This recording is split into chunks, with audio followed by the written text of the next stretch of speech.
दोस्तों नमस्कार, स्वागत है आप सभी का द न्यूज लॉन्चर के मंच पर। मैं हूं आपके साथ Aditi. Hot topic with Hemant Atri, control room. सबसे पहले सर को हमारे साथ जोड़ लीजिए। सर नमस्कार, स्वागत है आपका। जी सर, बिहार चुनाव होने में अभी भी 6 महीने का वक्त है, उससे भी ज्यादा वक्त है। लेकिन उससे पहले बिहार का चुनाव, बिहार की राजनीति दिलचस्प मोड़ लेती चली जा रही है। बिहार की राजनीति की अगर बात करें, अभी थोड़ी देर पहले निशांत कुमार का बयान सामने आया, जहां उन्होंने फिर से कह दिया है कि मेरे पिताजी को वोट कीजिए। पिछली बार 43 सीटें आपने जेडीयू को दी है। जनता से उन्होंने अपील की कि इस बार उससे ज्यादा सीटें हमें दीजिए। पिताजी ने विकास किया और उनके नेतृत्व में चुनाव लड़ा जाए। एनडीए सामने आए, जेडीयू के कार्यकर्ता नेता सामने आए और उनका नाम का ऐलान किया जाए। सबसे पहले सर आपके पास तो आएंगे, लेकिन पहले एक बार निशांत कुमार ने क्या कुछ कहा वो बाइट एक बार सुन लेते हैं। आपके पिता को भी लाडले मुख्यमंत्री बताया है। हाँ, तो गठबंधन है तो बोलेंगे ही। अच्छा काम किया उन्होंने जी। कामों की तो हम आप मीडिया के माध्यम से इस राज्य के सारे युवाओं को, वृद्ध उम्र के हर तबके के लोगों को आह्वान करते हैं कि वोट करें। विकास किया है पिताजी ने। पिछले बार आप लोगों ने 43 सीट दे दिया, तब भी उन्होंने विकास का क्रम जारी रखा।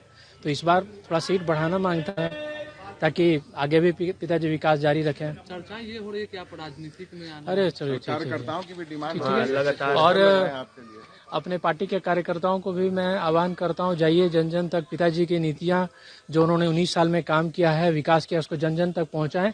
जनता को मालूम होना चाहिए ना कि क्या होना चाहिए, उसमें कमी नहीं होनी चाहिए। तब जाके जनता समझे कि हाँ ये लायक है तो ठीक है। 25 में भी मुख्यमंत्री नीतीश कुमार जी, एनडीए भी घोषित करें और हमारे जेडीयू भी कार्यकर्ता, सारे नेता सब मिलकर घोषित करें। एनडीए भी घोषित, सीएम है और सीएम के उनके नेतृत्व में हमारी सरकार बने, फिर से विकास का क्रम जारी रखे जनता के बीच। अरे चलिए। ये तेज प्रताप यादव कह रहे हैं कि आप भी यंग हैं, आपको राजद ज्वाइन कर लेना चाहिए। अरे कहते हैं, अरे भाई जो भी कहें, जनता के दरबार में चलते हैं, वो बताएंगे क्या करना है। जनता देखेगी कौन क्या कहते हैं। अगर जनता चाहेगी तो आप राजनीति में आएंगे। अरे यानी नीतीश कुमार 2025 में फिर से सीएम बने, उन्हें फिर से सीएम बनाया जाए, ये अपील उनके बेटे करते हुए निशांत कुमार नजर आ रहे हैं। सर, बिहार की चुनाव किस ओर करवट ले रही है? अदिति जी नमस्कार, दर्शक साथियों को, आप सभी को। देखिए, आज की जो बातचीत है जो निशांत ने कही, मुझे लगता है कि कहीं ना कहीं नीतीश कुमार पार्टी में, पूरे सिस्टम में अकेले पड़ गए।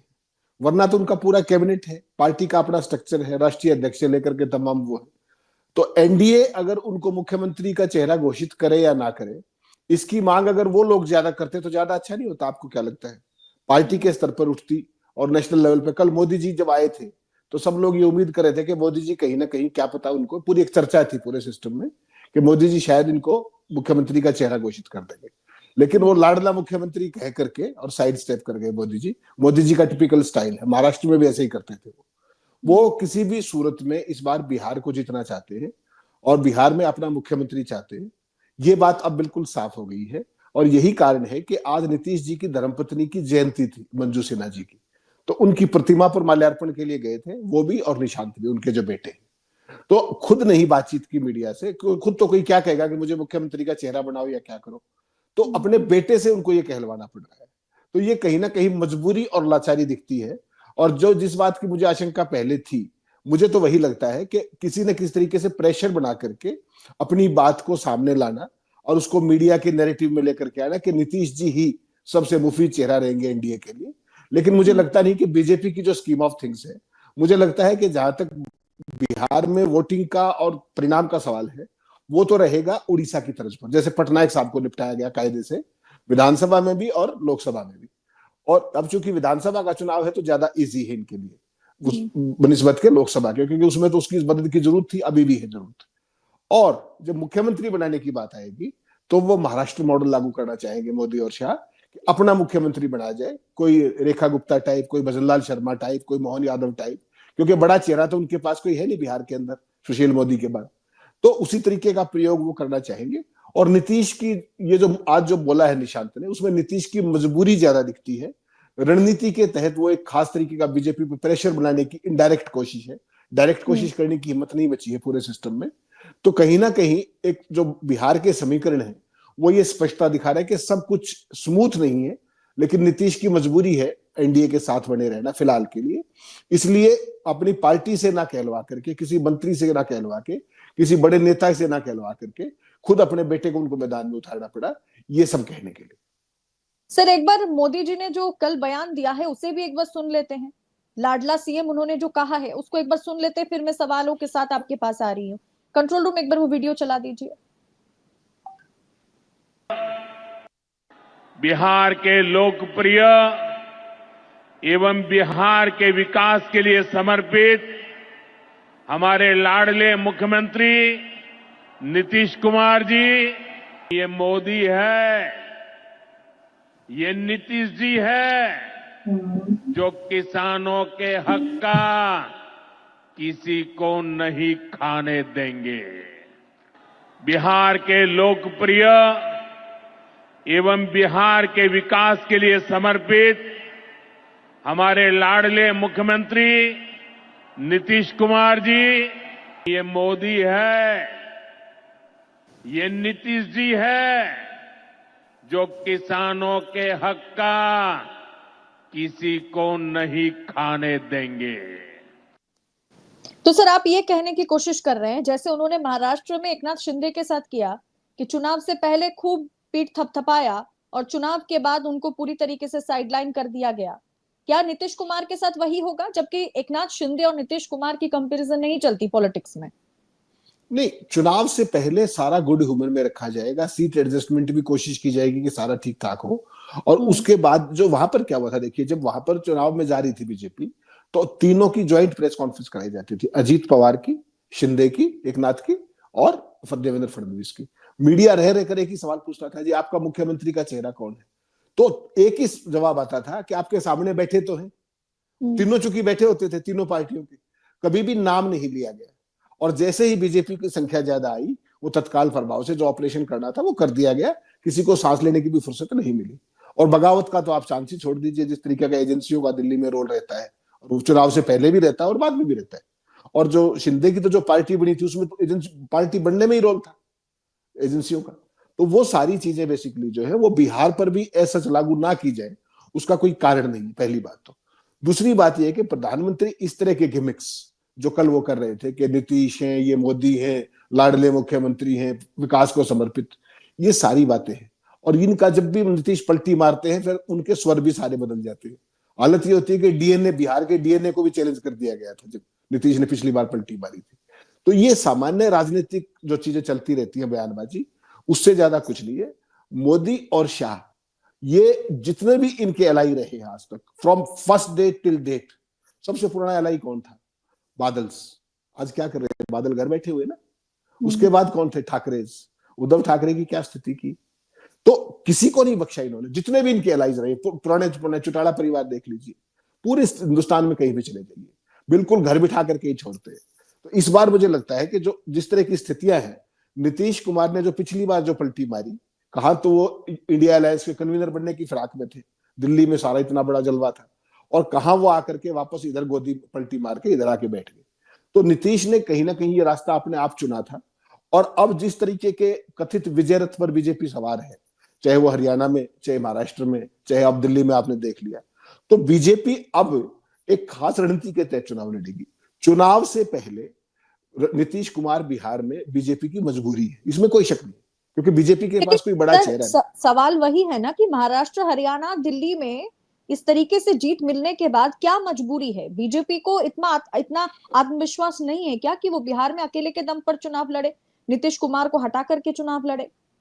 नहीं, आपने बड़ा अच्छा सवाल किया दीदी। जो महाराष्ट्र का चुनाव है उसमें बीजेपी का स्ट्राइक रेट 90% प्लस है, जो कभी भूतों ने बहिष्ठ है।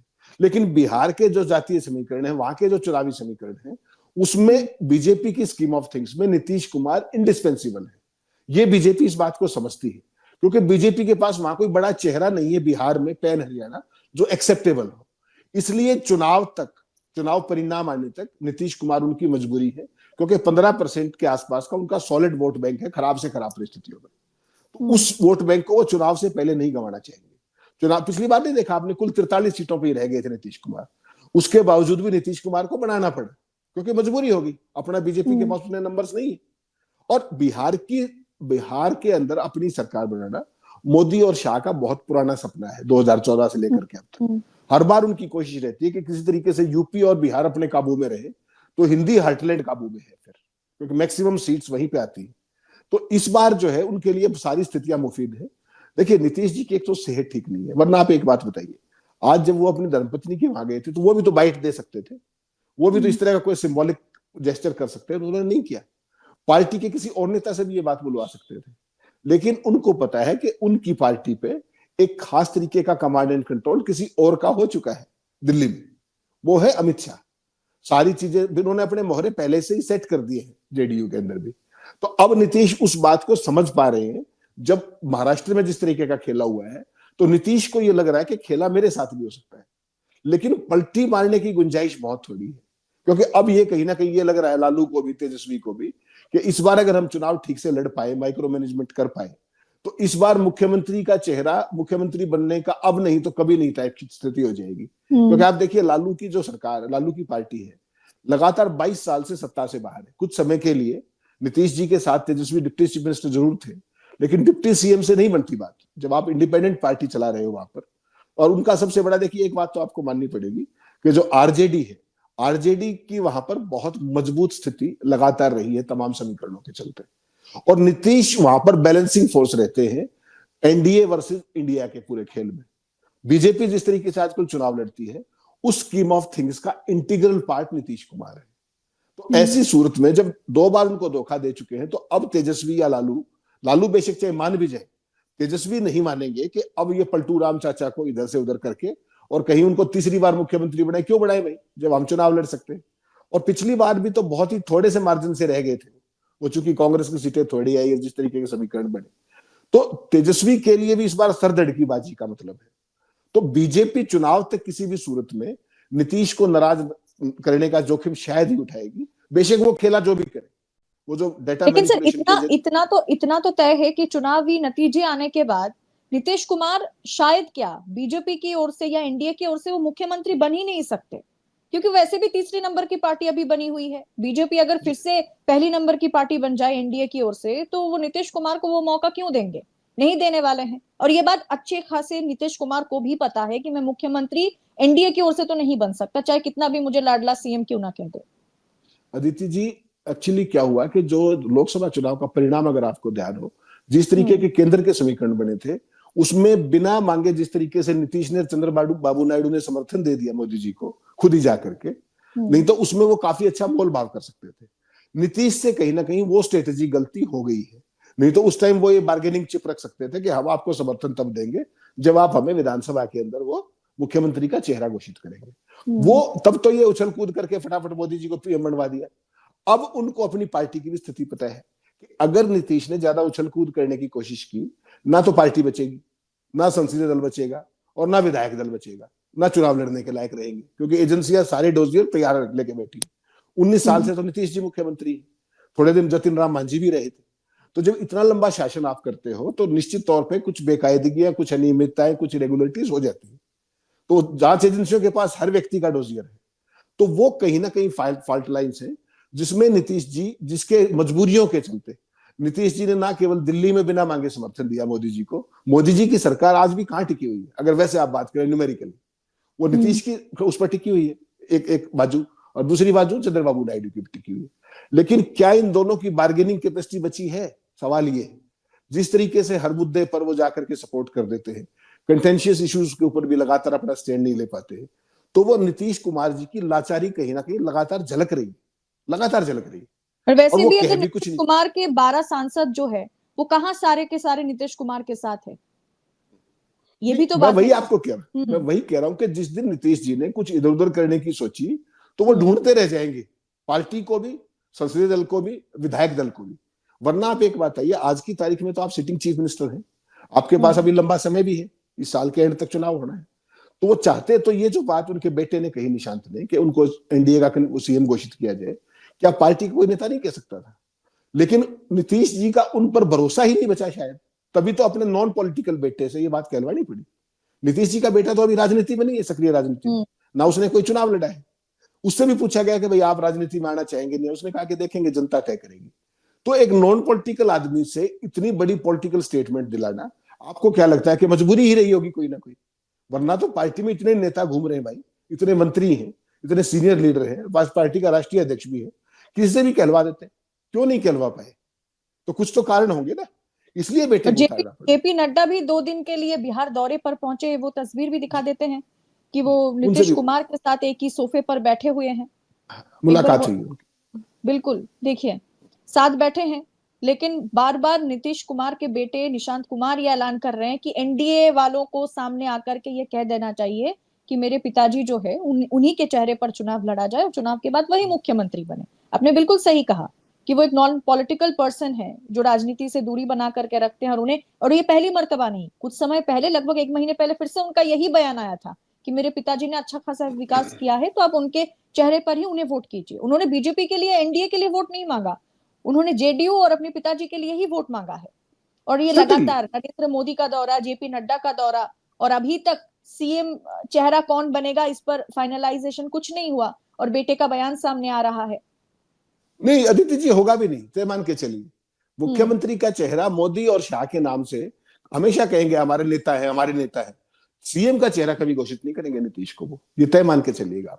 वो तो किसी दिन से किसी तरीके से अपने दिन गिन रहे हैं कि नीतीश का ये कार्यकाल पूरा हो। और नीतीश तो आपको ध्यान होगा लोकसभा चुनाव के समय हरियाणा और महाराष्ट्र के साथ चुनाव कराना चाहते थे, तब तो उनको लग रहा था कि बार्गेनिंग चिप वहां हो जाएगी, लेकिन इन्होंने नहीं माना उस समय।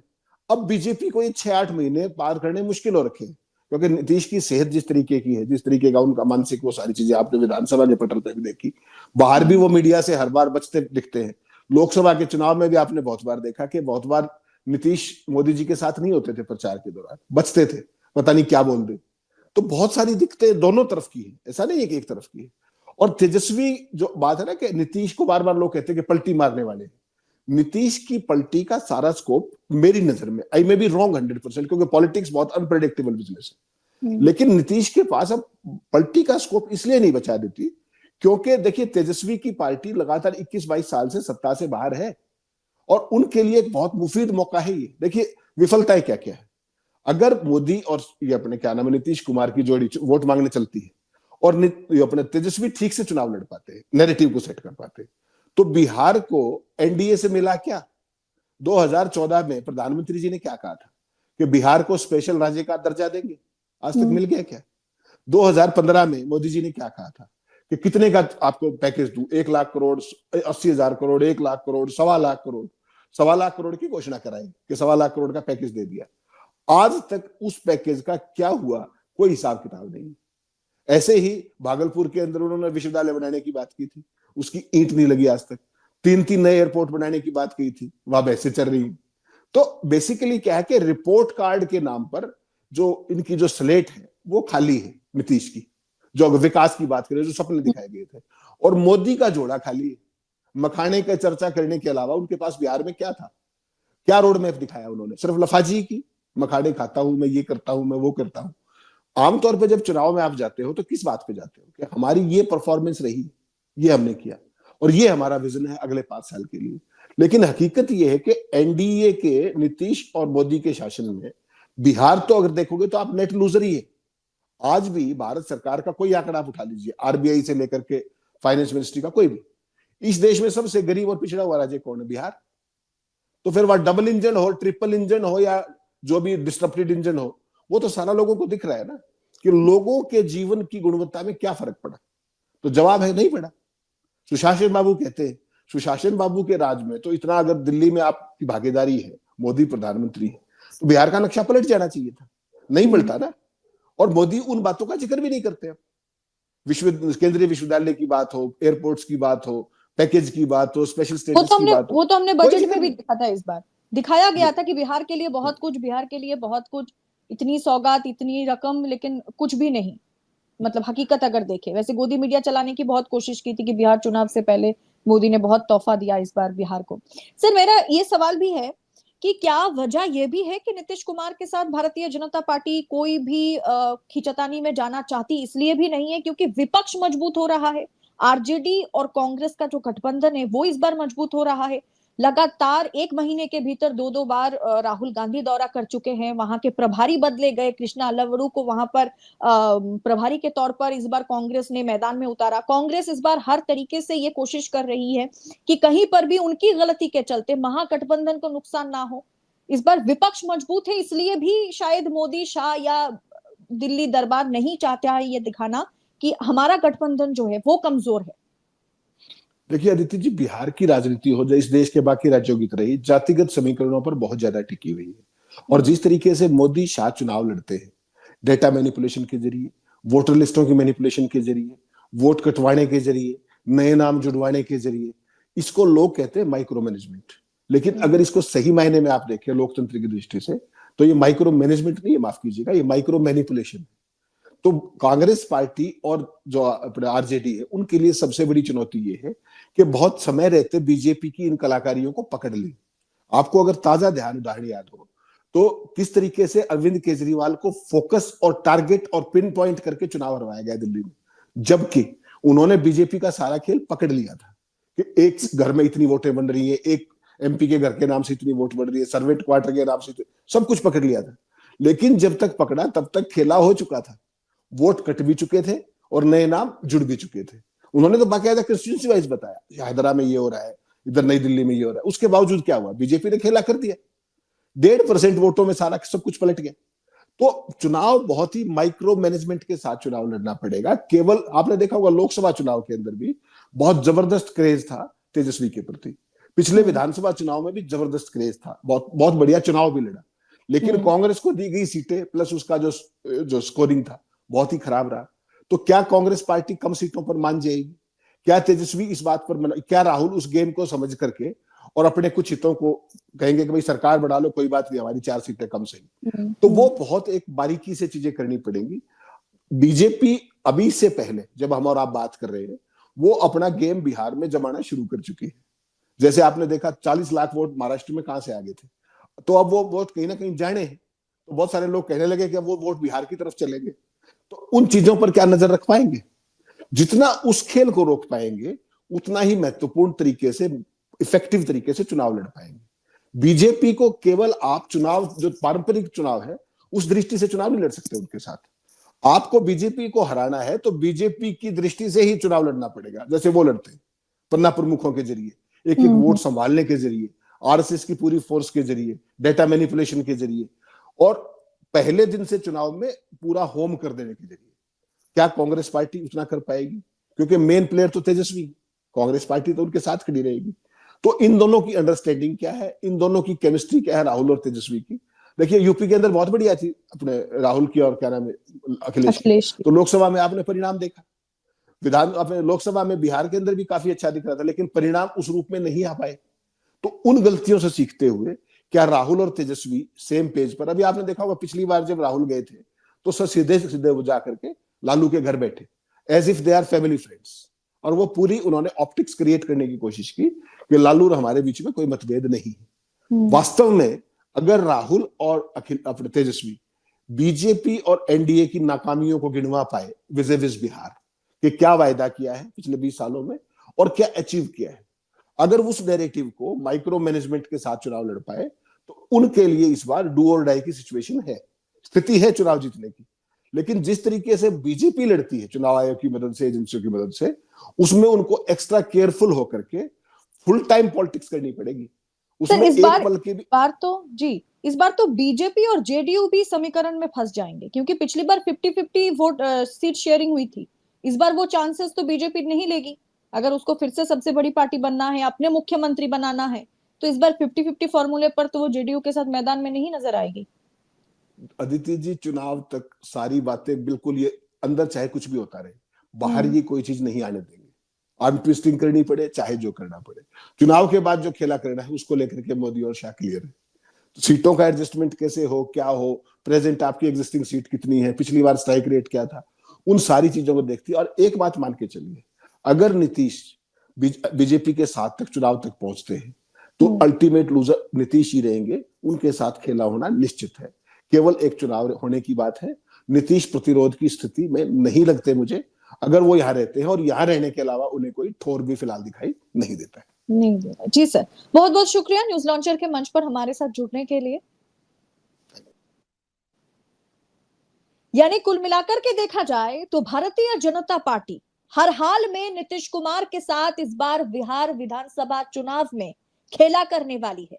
चाहे कितना भी लाडला सीएम कितना भी चहीते सीएम नीतीश कुमार को कहा जाए, मोदी जी मंच पर खड़े होकर के कितना भी नीतीश कुमार की पीठ थपथपा ले, अब पीछे से हो सामने से हो, मोदी और शाह या उनकी पार्टी जो है वो इस बार कहीं ना कहीं छुरी घोपेंगे। फिलहाल दीजिए इजाजत, जल्द होगी आपसे मुलाकात और ऐसी तमाम अपडेट के लिए, तमाम खबरों को पड़ताल के साथ पाने के लिए द न्यूज लॉन्चर के साथ बने रहिएगा। बहुत बहुत शुक्रिया आप सभी का।